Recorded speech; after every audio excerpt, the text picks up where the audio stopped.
아, 우리가 이제 이 그림을 본다면 이 남자가 퇴근하기 전에 슈퍼에 왔습니다.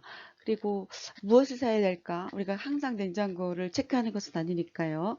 그래서 여기 냉장고에 있는 그 재료들을 지금 핸드폰으로 들여다보고 있는 거죠.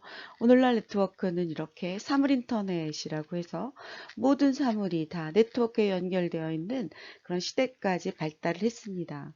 이런 네트워크의 기술이 발달하는 그 과정에 있어서 가장 중요한 기술들, 어, 네트워크의 어떤 개념이 뭔지, 그리고 이렇게 기술이 발달하기까지 어떤 전송 매체로서의 유선 또는 무선에 대해서 공부를 하는 시간을 갖도록 하겠습니다. 네트워크라고 하는 것은 컴퓨팅 시스템 간의 데이터를 주고받으며 자원을 공유하기 위해 서로 연결되어 있는 통신망을 말합니다.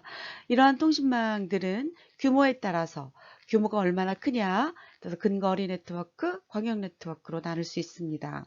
또는 전송 매체가 무엇이냐, 유선이냐, 무선이냐로 구분을 해볼 수 있겠죠. 이렇게 그 네트워크를 구성했던 기술들이 오늘날에는 우리가 이 상태에 와 있는 거죠. 현재 기술은 개인용 컴퓨터나 스마트폰과 같은 모바일 기기를 이용한 기술로 언제 어디에서나 네트워크에 연결되어 있는 사물 인터넷 시대라고 볼 수 있겠습니다.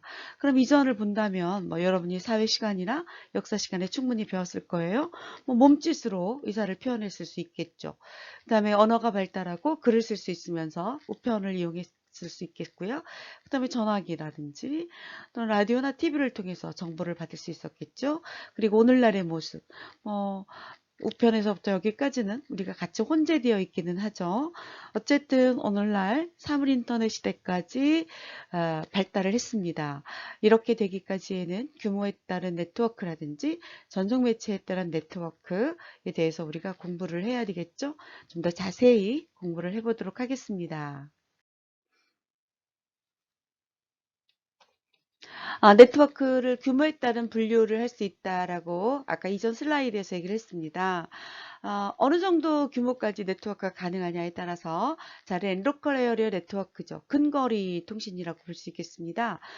우리 학교에서는 같은 통신망을 쓰죠. 네트워크에 연결되어서 학교망과 교사망이 따로 분류되어 있는데 이렇게 학교라든지 가정, 하나의 건물 이런 경우는 뭐 10m에서부터 1000m까지 이 범위까지 네트워크가 연결되어 있고요.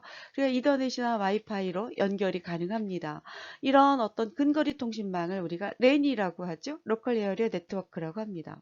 그러면 랜보다는 조금 더 이제 더 커진 규모의 네트워크 통신망을 맨이라고 합니다. 메트로폴리탄 에어리어 네트워크다라고 하죠. 하나의 도시 정도를 그 규모를 얘기할 수 있습니다.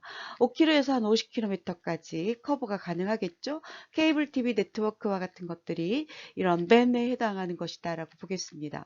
뭐 천안시라든지 또는 아산시라든지 이 정도의 규모의 어떤 도시에서 네트워크가 가능하도록 하는 통신망의 형태를 우리가 맨이다라고 하는 거죠.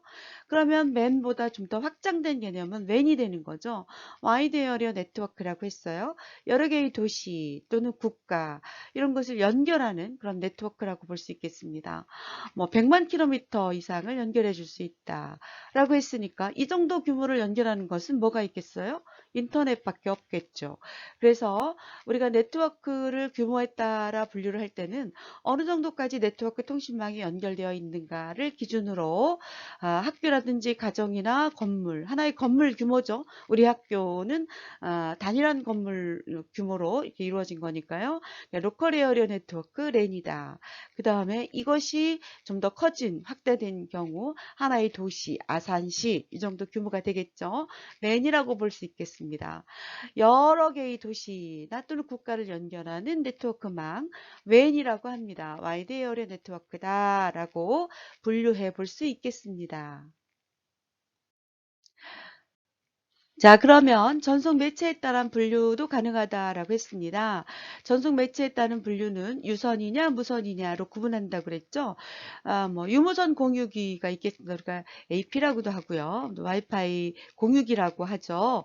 그래서 이 공유기가 이렇게 선으로 모뎀과 연결되고 이런 모뎀과 선으로 연결되어서 서로 인터넷을 하고 있다라고 한다면 유선이겠죠. 그런데 우리가 이제 와이파이로 연결을 한다면 이렇게 무선이라고 볼 수 있겠습니다. 대부분 가정 내에서는 유선이나 또는 무선을 이렇게 혼용해서 쓰는 경우가 흔히 있겠습니다. 뭐 컴퓨터 자리를 이동하지 않는 데스크탑 같은 경우는 유선으로 사용하고 전화라든지 유선을 사용하겠죠. 그렇지만 핸드폰이라든지 또 노트북이나 스마트폰 이런 것들은 주로 무선을 사용할 수 있겠습니다. 그래서 오늘날에는 전송 매체에 따라서 유선인가 무선인가로 구분해 볼 수 있겠습니다.